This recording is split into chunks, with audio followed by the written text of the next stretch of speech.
Episode 7 of The Hunting Wives begins 18 years ago as Jill gives birth to Brad. She learns to breastfeed for the first time, but there's a slightly weird energy to the way she reacts to this. Anyway, back in the present, Sophie and Margot talk over Jill's connection to the case and her psycho-Christian shtick. Lurking in the background here is Callie, who urges her husband to make the jump and arrest Sophie. She obviously has her own reasons for hating Sophie here, and Johnny certainly steps up to do just that.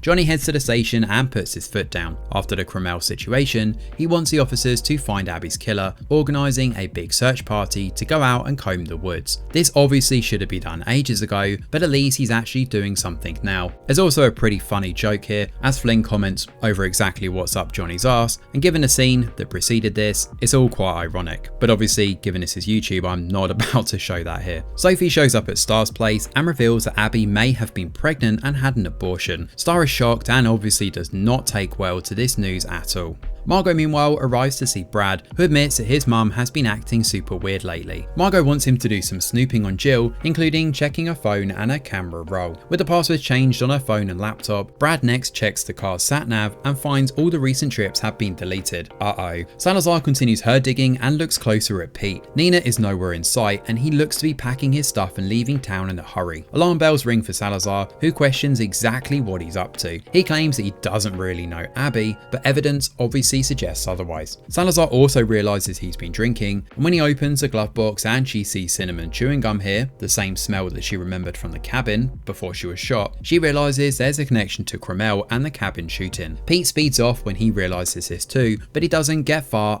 as police stop him on the way out of town. Cradling a handgun, Pete steps out the car, turns the gun on himself and shoots. What an absolute coward. With Pete dead, Salazar hears banging coming from the back of the U-Haul, where she finds Nina tied up. In another big twist though, we see that Cromwell is also here too, and she's alive. Both are taken to the hospital to recover, where Salazar is determined to retrace the steps and get to the bottom of Abby's murder.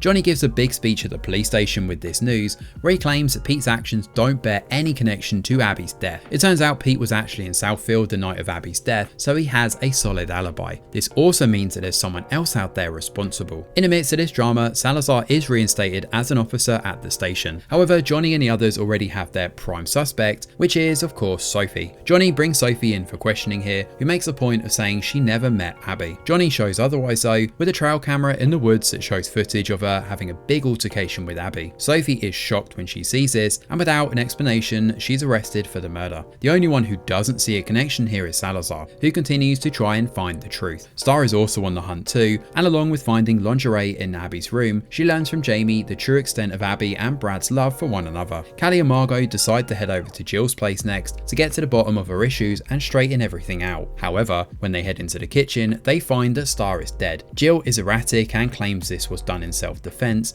and doesn't want Johnny to get involved. Callie has seen enough though and turns the gun on Jill and shoots her several times, which is where episode 7 comes to an end. So the penultimate episode just goes completely bonkers here and starts dishing out deaths left, right and centre. Not only is Star dead, but seeing Callie pull a gun and kill Jill without even blinking is pretty indicative of her dedication to Margot, but also could be hinting that she may be hiding something too here. However, we do also have the situation involving the Never Have I Ever game, where she drank to killing someone, so maybe Callie is not quite so innocent here. Maybe she's the one responsible and she's framed Sophie. However, that footage of Sophie is pretty damning. Pete gets his comeuppance at the end too, and this was a nicely implemented red herring, as it did seem like he was definitely guilty of killing Abby, which you'll know was my way of thinking if you've been watching these recaps. However, he's obviously got an alibi for the night of Abby's death, so there's definitely someone else responsible. But who was it? Everything here is set up for a dramatic finale to follow, where hopefully we get some conclusive answers. Thanks for watching, and do let us know your thoughts in the comments below. Smash a like or subscribe to the channel, your support is very much appreciated. I'm Greg Wheeler, and from all of us over here at The Review Geek, we'll see you on the next video.